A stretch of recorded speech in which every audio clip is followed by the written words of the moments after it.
আন্তর্জাতিক কূটনীতির কঠোর পরিবেশেও কখনো কখনো এমন কিছু মুহূর্ত তৈরি হয় যা আনুষ্ঠানিক আলোচনার চেয়েও বেশি আলোচনায় চলে আসে।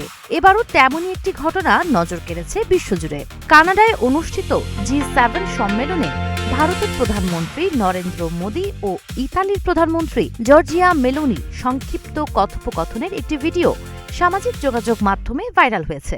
গ্রুপ ছবি তোলার আগে মেলোনি হাসতে হাসতে মোদীকে বলেন, আমরা ইনস্টাগ্রামের সবচেয়ে জনপ্রিয় জুটি। জবাবে মোদীও জনপ্রিয় মেলোডি ট্রেন্ডের প্রসঙ্গ তোলেন।